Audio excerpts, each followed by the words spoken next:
Hello and welcome to Everyone Dies, the podcast where we talk about serious illness, dying, death, and bereavement. I'm Marianne Matzo, a nurse practitioner, and I use my experience from working as a nurse for 47 years to help answer your questions about what happens at the end of life. Today we are republishing our podcast about the Nurse Honor Guard. The Nurse Honor Guard is a group of nurses that volunteer to pay tribute to nurses at the time of their death. The 5-minute ceremony follows the format of the Nightingale tribute at the funeral or memorial service. This service is similar to a military tribute and honors the nurse's career and services to his or her community. All I've ever wanted to be when I was a child was a nurse. I didn't have any nurses in my family, and I didn't even really know any nurses.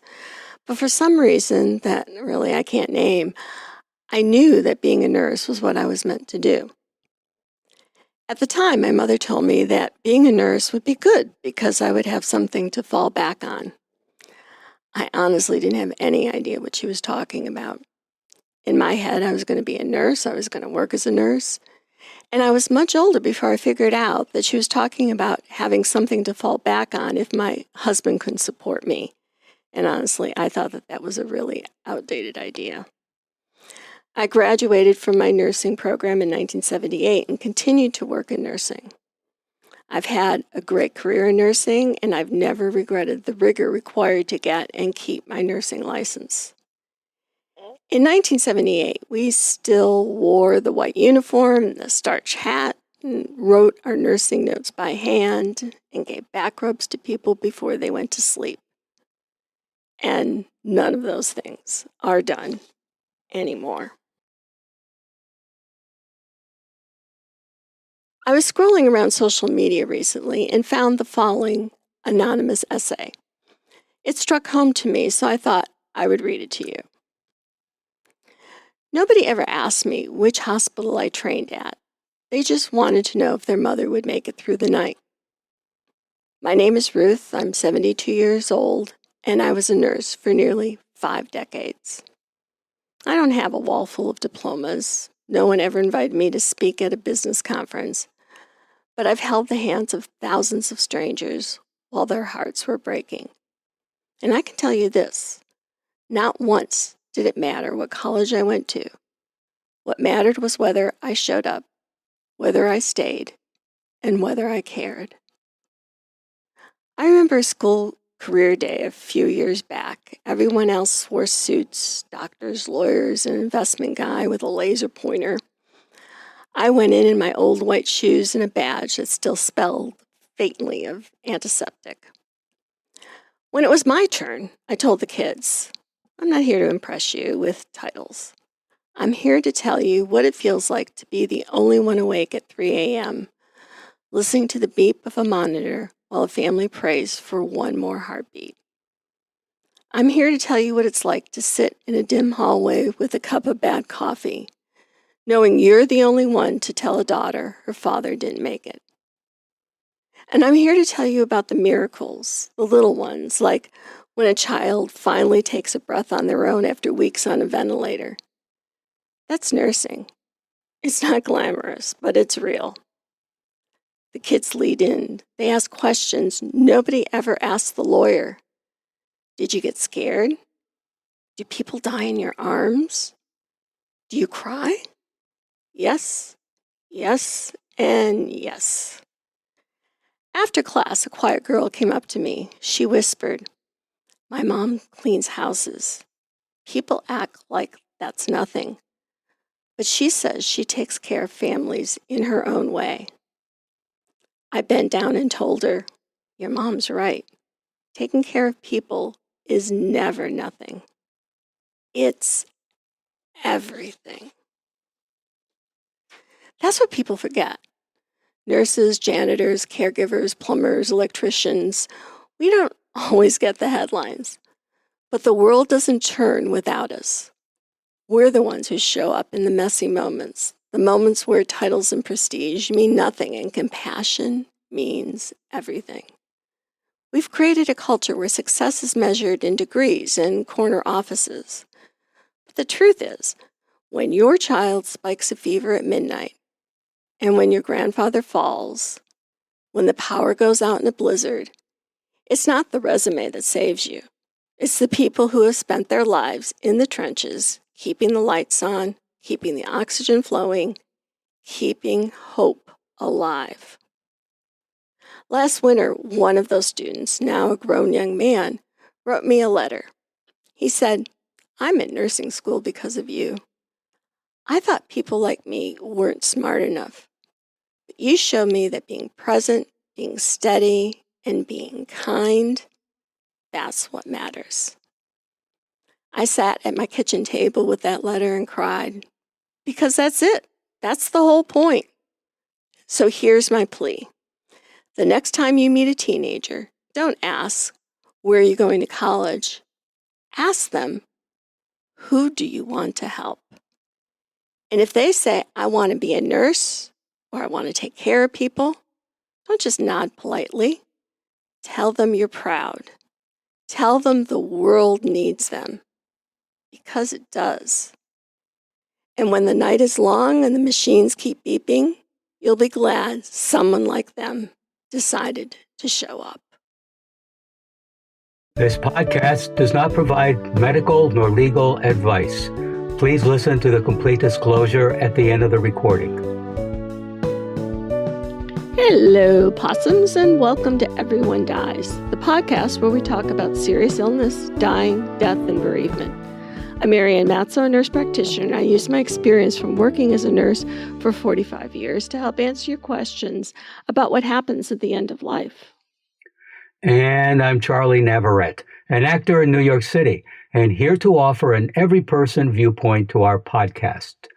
We are both here because we believe that the more you know, the better prepared you are to make difficult decisions. So please relax, get yourself something to eat and drink, and thank you for spending the next hour with Charlie and me for our discussion about everything you always wanted to know about the Nurses Honor Guard, but were afraid to ask. In our first half, Charlie has our recipe of the week and a short story about nurses. In the second half, I'll talk about the Nurses Honor Guard, which is a program to honor deceased nurses. And in our third half, Charlie has an essay about how nurses know that they should be nurses. So when I've been retired for a couple of years now, but I can remember working in the hospital at all hours, staying late, and being hungry, and the only thing usually in the kitchen are peanut butter and graham crackers. So if you mention peanut butter and graham crackers to just about any nurse, they'll tell you, "Oh my God, I lived on that," or "Oh my God, I can't eat that anymore because I ate so much of it when there was no food around and the cafeteria was closed," and all of that. So also for nurses, we generally like to do potluck meals. People bring in a variety of different things, and dips are always pretty popular. And this week's recipe is from the Adventures of a Nurse webpage and combines two of my favorite foods, pizza and dip. So, Charlie? You know, you said my name after dip rather quickly. Well, it's like peanut butter and jelly, like peas and carrots. Like Abbott and Costello. So, if you are looking for a super easy dip recipe for your next funeral lunch, this pizza bread bowl dip is incredibly easy to whip up. And 6 ingredients. A savory pizza dip that will win over any crowd, and a cheesy dip that is served right in a bread bowl rolled into one. You save all the center of the bread that you cut up to make this bowl and use that to place around the pizza dip for guests to dip and enjoy this creamy and cheesy pizza dip recipe. Voila! Voila! Now, we have a short story for you entitled Nurse, written by Roddy Dowell, an author from Ireland. It was published in 2020 during the COVID pandemic. She sits at the table. She feels the back of the chair behind her. She needs it there. It's holding her up. She's afraid to sit back on the couch, to luxuriate, to let go. She's afraid to close her eyes. She's not sure what's in the fridge. She's not sure if there's anything in the fridge. She can't remember this morning what was in the fridge the last time she stood in front of it before she left. She thinks she remembers milk. She thinks she remembers the carton being heavy in her hand as she put it back. She thinks she remembers a packet of tortellini and half a banana. She's not hungry. She's starving, but food would make her sick. Anything, it doesn't matter what, would feel uncooked and wrong in her mouth. It would choke her. She'll have to eat, she knows that. She will. She wants to phone her mother, but she won't, not yet. She isn't ready. If her man asks how she is, she won't be able to answer. She won't say what she wants to say. She won't say anything that she feels belongs to her. She'll be out of control, not herself. It's dark outside now. It wasn't when she sat. Although she doesn't think she's been sitting here for long, she can hear the usual noises, the children next door, on the stairs. It must be bedtime. Bedtime and early morning. That's when she hears them. She doesn't think they're speaking English, shouting English, screaming English. The fridge is ticking. There's a house alarm winding down the road. The noise has been there since she sat down. She shares this place, but it's empty, wiped clean, wiped lifeless. She'd love to see a mug, a bit of a mess. The other girls are gone, home. She's the only one who had to stay. Her phone is alive with alerts, but she doesn't look at them. Looking would make her feel more isolated and confused. This is our Vietnam. What gobshite said that? Her father asked when she told him last week. She thinks it was. Another girl, she told him. Don't listen to her, love, said her dad. It's not Vietnam. It's no one's Vietnam. It's a hospital. I don't want to be harsh. Is she a pal of yours, is she? Not really. Well, if she wants to pretend she's fighting the Viet Cong, let her. Tell her to watch Platoon. She laughed. Her dad loves all the war films. Unless she thinks she's in the Viet Cong. Does she? I don't think so, she'd said. Are you in Full Metal Jacket, he'd ask. It's what he calls the PPE. All of his jokes come from war films. No, she said. I don't wear it home. Her face hurts from the mask. It feels as if a branch sprang back and smacked her face. She's sure there are red marks across her cheeks. She won't look yet. Behind her ears is sore too. 2 people died today, Joe and Marie. The zip on a body bag, it's not like any zip she's heard before. It was her first time hearing one today and watching the zip close over her chest, the face. Joe. He had to go into 2 bags. That's a procedure. They washed him, and they spoke to him. They told him what they were doing, even though he was dead. She said nothing at first. Then she copied Annie, the senior nurse staff. We're turning you onto your side now, Joe. It was easier when you talked to him. No one spoke when Inez closed the first body bag. The rasp of the zip, like it was being pulled through wood, is the last thing she'll hear when she closes her eyes, when she goes to bed. She held the tablet close to Joe's face so his wife could see him, 3 hours before he died. She phoned her up and told her 2 minutes after he died. You're great, his wife said. You're all great. She'd gone down to reception to collect a picture, a framed photograph of Joe with his wife and 5 children that one of his sons had left there to go into the sealed coffin with Joe. They won't be able to see him again. 4 sons and a daughter, all adults. The daughter was gorgeous in the photo. Lucy. Joe told her the name. A week ago. She'd listened to Joe talking to his wife. God, only a week. I'm alive. It's great. Each word was separate. A different effort. Great took ages to come out of his mouth. But his face? He meant it. Lucy was pregnant. I'm the happiest man in the world. She'll stand in a minute. She'll go upstairs. She'll have a shower. She'll bring her clothes downstairs, put them in the washing machine. She'll look in the fridge. She'll eat something. She'll go outside and turn on the telly. She'll keep the sound down. She'll check her phone, make sure the alarm is ready for the morning. Then she'll phone her man and dad. Her dad first. He'll make her laugh, and she'll cry. He'll listen, and he'll tell her that he loves her.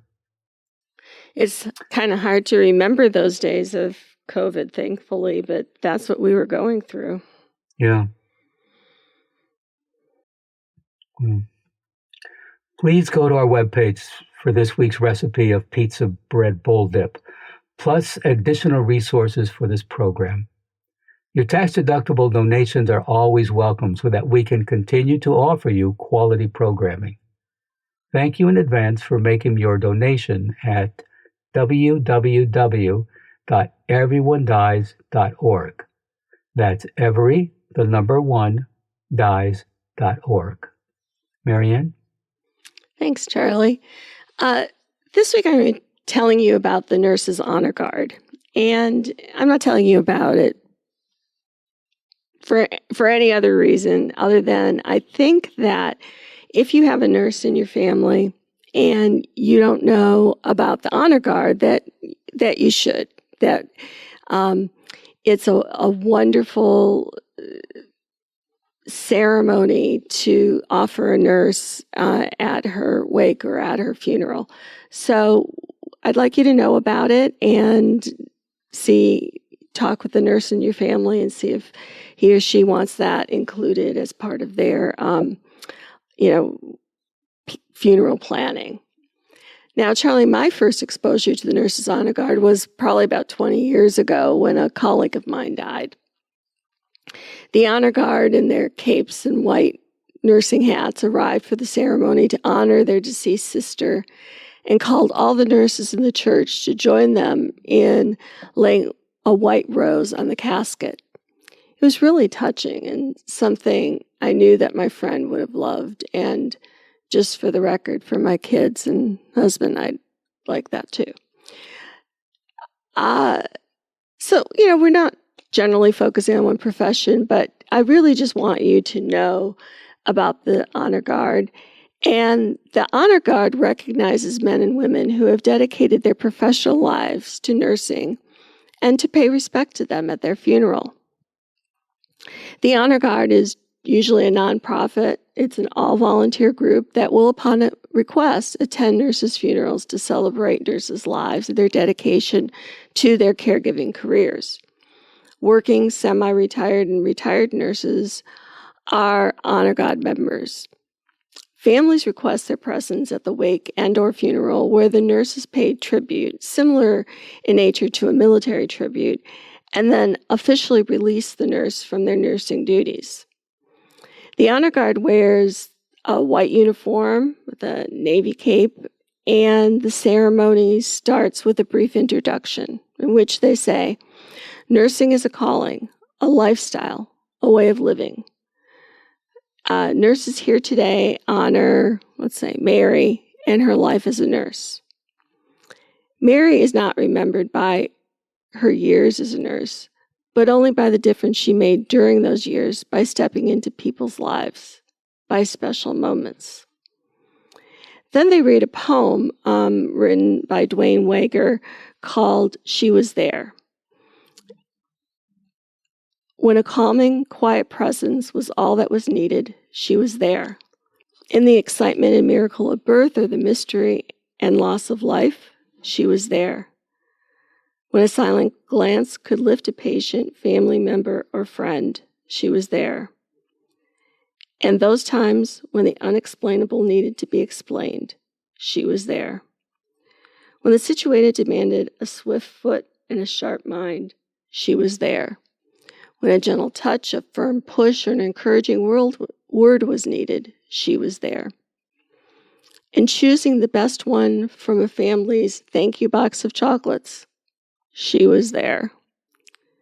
To witness humanity, its beauty, its good times and bad, without judgment, she was there.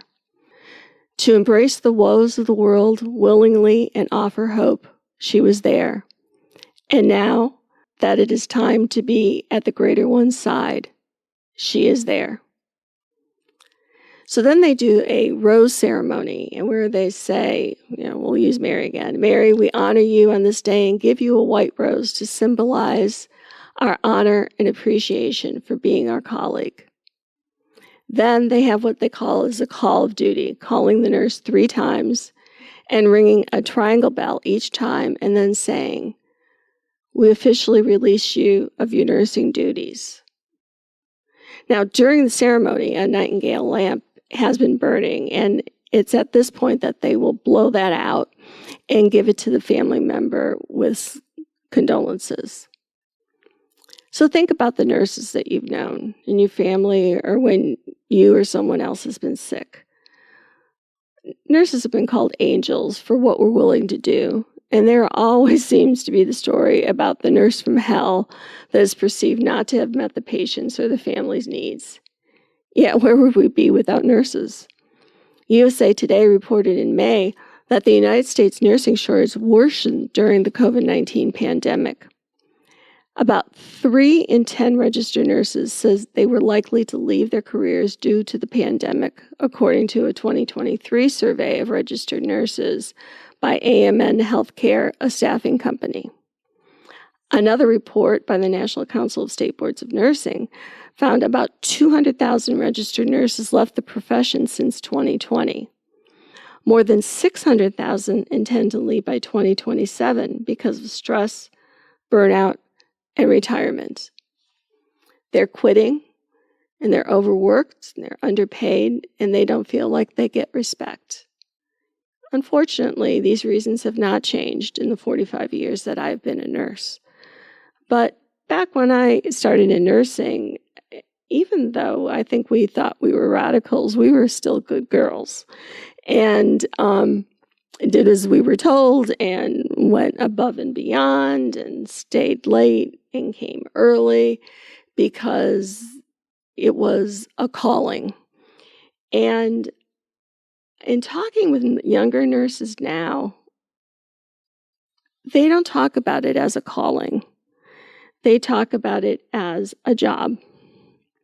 And they talk about work-life balance. And they are not willing to do more without being paid for doing it.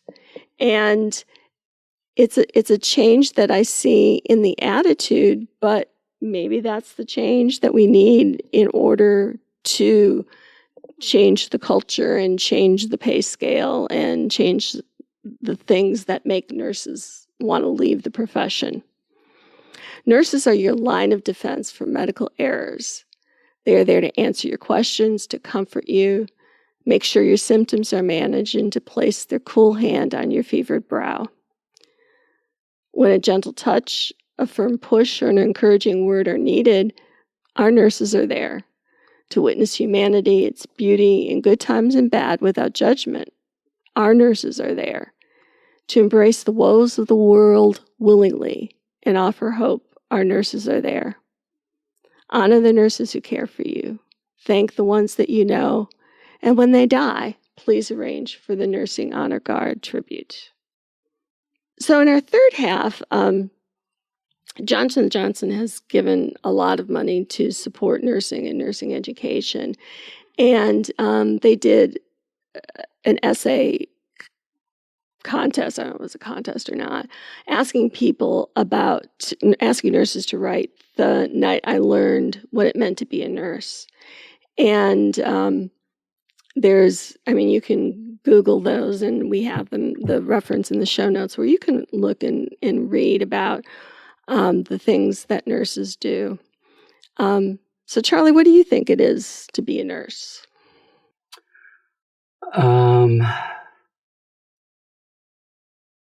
Well, I just remember the nurses I've encountered in my life, either working side by side with nurses, having fallen in love with a nurse many years ago. And I know it's been swell to have a nurse on speed dial throughout my adult life, which would be you. Though you never offered any lollipops. But, the great thing about you is that you listen like nobody's business. Yeah, it's one thing to have a conversation and just talk about stuff, but when it's something of a physical nature, or somebody's upset about something, like some emotional thing is going on, and I bring it to your attention, or ask for your advice, I mean, you just never miss a step. Yeah, I don't know how the hell you do it, but you have for all these years we've known each other. So mazel tov.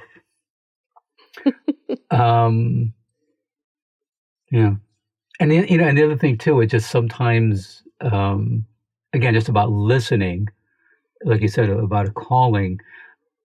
I don't know. You just, I know with me, I mean, there's just sometimes I really needed to get stuff out of my system, and you just sit there patiently, let me get it out, and that's it. I mean, it's not like there's anything to interpret or to discuss. I just needed to get it out of my system. Let's call it venting. And, I don't know, you're just great at that. So thank you. Thanks. Yeah. So Martin Chiavenato, as a new nurse, talked about the night I learned what it meant to be the nurse in the piece I'm going to read to you. He is now an associate professor at Washington State University College of Nursing. I was a brand new nurse working the night shift in the NICU, and one of my patients was an infant who was born so prematurely that we couldn't do anything to save his life. His young mother was stoic throughout the whole experience, and I felt helpless standing next to her, waiting for the inevitable to happen. As I stood beside this grieving mother, she told me she wanted to have her baby baptized before he was gone. I ran to the charge nurse with a request, thankful to finally feel like I could do something. The charge nurse told me to call the chaplain, who didn't answer. I called every chaplain on the list, only to discover that there was no one to be found in the middle of the night. I went back to the charge nurse with the news, and she said words that have stayed with me since. I guess you are going to have to do it because you are the nurse. She must have anticipated that I was going to ask for another nurse or a respiratory therapist, anyone more qualified to baptize a dying infant than me. So I went back to see the mom and tell her that although I was unable to find a chaplain, I would baptize her baby, if that was okay with her. I took a small baby bottle of sterile water in one hand and held the infant in the other. I asked the mom the baby's name and recited some words I must have learned in Sunday school. When I poured a bit of water on that dying baby, dried him off, and handed him back to his mother, she held the baby for a little while and placed him on the bed. And she hugged me and cried. I hugged her back, and I cried too. In that moment, I understood what it meant to be the nurse. And I think that's the thing about nursing, is that we have so many of those moments. And I wanted to be a nurse from the time I was a little girl. And it's really has been an incredibly fulfilling mission for me since I graduated in 1978. But like I said, I think the view of the men and women who are going into nursing is changing, and I don't know what that's going to do to our profession. I don't know if it's going to make things better or if it's going to make things more difficult. I'm just not sure. I guess we'll find out. Yeah, but to your point, everything that you and nurses do and have done, people just take it for granted. During COVID, yes, nurses, doctors, even, people who would, bring towels and clean sheets, were suddenly elevated to a higher level. Now that COVID is not as bad as it was, you see it too. It's like, oh, okay, it's a nurse, like you're nothing, and it's just not right. So. Oh, and they like during COVID, they paid nurses a lot better, and a lot of different differentials and incentives and things like that. And the minute that COVID started ramping down, they got rid of all of those extra contracts and incentives. And then, the acuity didn't change, and the difficulties of, working in a hospital didn't change. But then, they essentially took all of those incentives away. And the other thing, too, is that people hear that you're a nurse, and they'll naturally assume that they can ask you anything and that you'll answer them, and that, it's going to come to people free. And we had a plumber here once last year, and the guy was like, well, I can do this or I can do that, but my fee for a consultation is $150. What? No matter how long, no matter how long I stay. And in the course of this, he's scratching his side. I said, "What's wrong with your side?" He said, "Oh man, I got under a house and I got sugar bites and I'm just dying." He says, "What can I do for that?"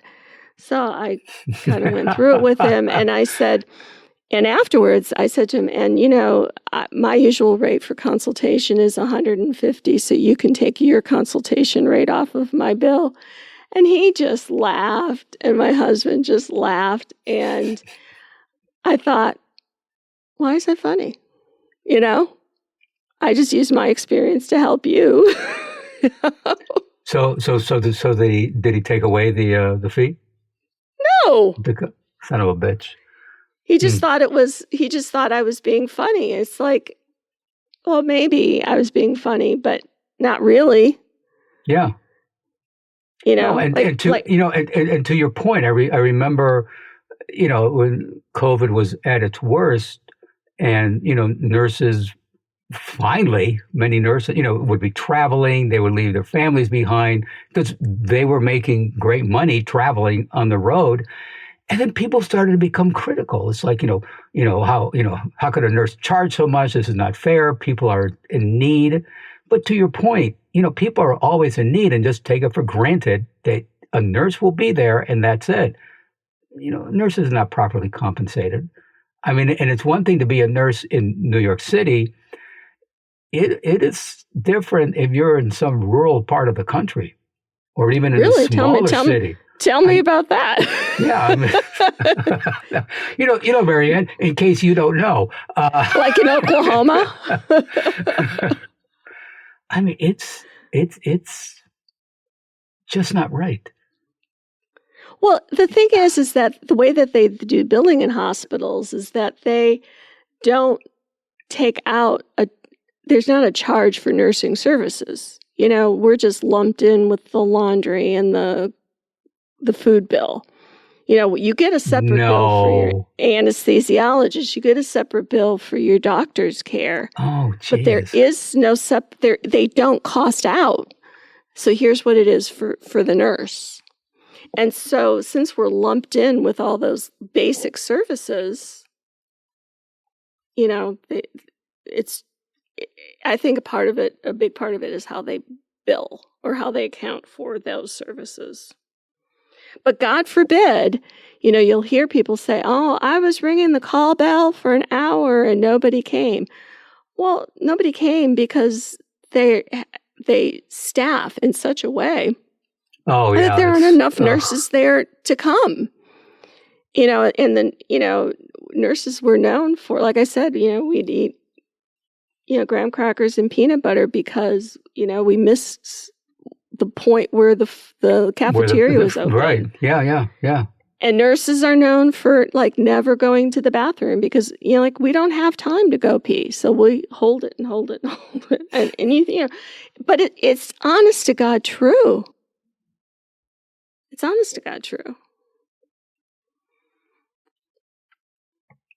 But when you're in pain or you're in the hospital, it's like you want to push the button and you want somebody to come right away, and you should have somebody come right away. Yes, yeah. But they're not staffed in such a way, and so who gets hollered at? Who gets, talked about as, well, you didn't come when I called you. It's like, sweetheart, I came as soon as I could, but I had this guy coding, or, there's... Yeah, like you said, if someone's coding and somebody needs, I don't know, a stronger aspirin, yeah, exactly. What are you going to do? Well, you want to do both. You want to do both, but you're not going to get a second chance with the guy who's coding. So other people will have to wait, and it's awful. You don't want to do that to people. So that's our story about nurses and the Nurses Honor Guard. So keep that in mind, folks. And please stay tuned for the continuing saga of Everyone Dies. And thank you for listening. And on occasion, thank a nurse. This is Charlie Navarrete, remembering the old adage, no one should be invited to a funeral and everyone should come. And I'm Marianne Matzo, and I'll see you next week. Remember, every day is a gift. This podcast does not provide medical advice. All discussion on this podcast, such as treatments, dosages, outcomes, charts, patient profiles, advice, messages, and any other discussion are for informational purposes only and are not a substitute for professional medical advice or treatment. Always seek the advice of your primary care practitioner or other qualified health providers with any questions that you may have regarding your health. Never disregard professional medical advice or delay in seeking it because of something you have heard from this podcast. If you think you may have a medical emergency, call your doctor or 911 immediately. Everyone Dies does not recommend or endorse any specific tests, practitioners, products, procedures, opinions, or other information that may be mentioned in this podcast. Reliance on any information provided in this podcast by persons appearing on this podcast at the invitation of Everyone Dies or by other members is solely at your own risk.